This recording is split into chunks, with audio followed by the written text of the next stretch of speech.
খুলনা খালিশপুরের নয়াবাটি হাজী শরিয়াতুল্লাহ বিদ্যাপীঠের ছাত্রী 10 বছরের আমিনা, 8 বছরের মমিতা সাঁতার শিখতে যেয়ে গলখালি বালুর পুকুরে শ্বাসরুদ্ধ হয়ে শেষ নিঃশ্বাস ত্যাগ করল।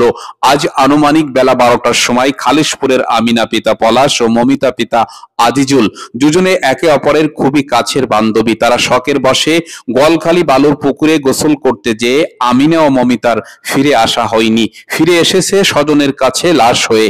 দাদি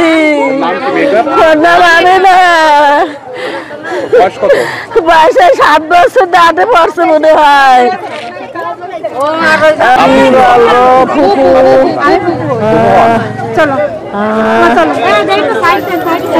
এ ব্যথা, এ কষ্ট তার পিতামাতা সইতে পারছে না।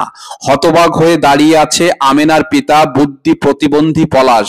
পিতার কাঁধে পুত্রের লাশ সব থেকে ভারী হয়, যা তার চোখে মুখে ফুটে উঠেছে। নির্বাক অপলক দৃষ্টিতে তাকিয়ে আছে আমেনার পিতা। কি যেন হারিয়ে ফেলেছে, অজানা কষ্ট তাকে বারবার খুঁজে ফিরেছে। খালিশপুরের এই 2 নাবালক শিশুর মৃত্যু যেন সকলের কাছে কষ্ট আর ব্যথার কারণ হয়ে দাঁড়িয়েছে। আমিনা ও মমিতা কেউ ভালো সাঁতার জানতো না। না কেউ ছিল না বাসায়, ও একা ছিল বাসায়, তখন একা ছিল।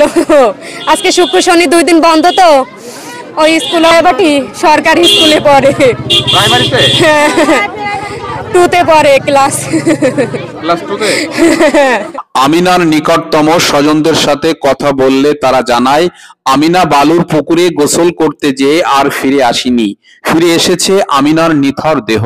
একই সাথে আমিনার কাছের খেলার সাথী মমিতা পরিবারের কাউকে কিছু না বলে বালুর পুকুরে শেষ গোসল করতে গিয়েছিল। মমিতা বা আমিনা তারা কেউই জানতো না তাদের এই গোসল শেষ গোসল ছিল।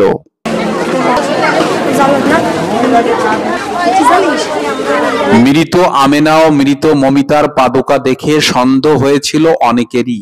আমেনাকে বালুর পুকুরে ভাসতে দেখে যারা আমেনাকে উঠিয়েছিল তারা আমেনার মুখে আর কথা বলতে দেখিনি। বালুর পুকুর ঘাটে একই সাথে 2টি পাদুকা দেখে অনেকের মনের মধ্যে সন্দেহের দানা বেঁধেছিল। তাহলে আমেনার সাথে কি আর কেউ আছে? ঠিক সন্দেহ বাস্তবে রূপ নিল। এক বৃদ্ধ লোক বালুর পুকুরে নেমেই মমিতার লাশকে আবিষ্কার করলো। আমার নাম আছে মঞ্জুর রহমান শেখ। মঞ্জুর রহমান, জি। আপনি গোসল করতে গেছিলেন বেলে পুকুরে? বেলে পুকুরে মানে লোকজন ভালো না, আমরা তালাশ করতে পারে গেছি আর কি, ডুবে ডুবে দেখি আর কি। যখন ডুবে উঠে চলে আসছি, পাচ্ছি না, তখন তো ঠান্ডা লেগেছে। আমি বলতে আমার ঠান্ডা লেগেছে, আমি পাচ্ছি না। তখন আমি মানে হেড ডুব দিয়েছি, যে ওই ডুব পাইবা দিয়েছে। প্রথম ডুব দিয়ে দ্বিতীয় ডুবে না, 3 ডুবের মাথায় পাইবা দিয়েছে। তারপরে কি করলেন? তারপরে আমি ওর উঠে আনি কান্দে করে উঠে আনি মাথা ভরে মানে ঝাঁকিয়েছি যে পানি বাড়ুক, এই আর কি। তো পানি যে সময় বাড়ি করছি সেই সময় পানি বাড়িছে, আর কিছু বাড়ি নেই। পানি বাড়িছে, ময়লা বাড়িয়েছে। আমি সেই অবস্থায় হাসপাতালে নিয়ে গেছি। আমি নিয়ে গেছি না 250 বেডে। 250 তো মারা গেছে, ডাক্তার বলছে মারা গেছে। মারা গেলে ওর মা ছিল, ওর মা আবার বলদ ওর মা গেছিল সাথে। ওর মারে আমি সান্ত্বনা দিল যে মরি নেই, তাজা আছে। ডাক্তারের সান্ত্বনা মানে আমার বলি নেই, সেই অবস্থা পরে গার্জিয়ানটা নিয়ে আসি। সকলের কৌতূহল যেন বাস্তবে রূপ নিল। তাৎক্ষণিকভাবে স্থানীয় মেডিকেল কলেজ খুলনা 250 বেডে আমেনা ও মমিতাকে চিকিৎসার জন্য নিলেই কর্তব্যরত চিকিৎসক তাদেরকে মৃত বলে ঘোষণা করে। এমনটি ধারণা করা হচ্ছিল আমেনা ও মমিতা বেশ 1 ঘন্টা আগেই তাদের প্রাণবায়ু চলে গেছে। স্থানীয় খালিশপুর থানার কর্তব্যরত অফিসার ইনচার্জের নেতৃত্বে সাব ইন্সপেক্টর পুলিশ ঘটনার অনুসন্ধান করে এবং সোরাতাল করে।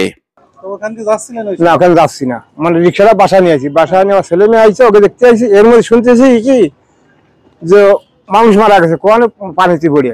আমার বাইর বিটি না, আমাদের শুনি নাম এই জারে, কিন্তু শুনি মারা তখন দৌড়ে উঠছি। উঠে যাই কি মানুষজন বহুত পুষ্কুনি বালি পুকুরে। তখন শুনেছি একটা উঠে নিয়ে গেছে, একটা উঠে নিয়ে চলে গেছে হাসপাতালে। তখন ওই জায়গায় বহুত লোকজন জড়ো এবং স্যান্ডেল 2 হয়ে গেছে 2 বাচ্চা।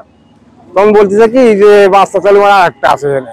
2জন স্যান্ডেল তখন কক মুরব্বীরে বললাম, মুরব্বীরা নামলো না। না নামা পরে তখন আমরা আমি আর এই ছেলেটা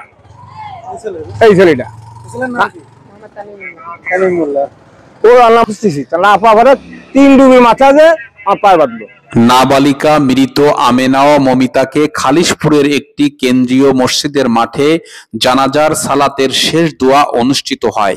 উপস্থিত সকল মুসাল্লিরা আমেনা ও মমিতার জন্য আল্লাহর কাছে দোয়া করেন। এমন ঘটনা থেকে সকল অভিভাবকদেরকে সচেতন হওয়া এবং তাদের ছেলে মেয়েদেরকে চোখের আড়াল না করার জন্য এই নিউজটির একটি শিক্ষণীয় দিক রয়ে যায়, কেননা সাবধানতা চিকিৎসার চেয়েও উত্তম।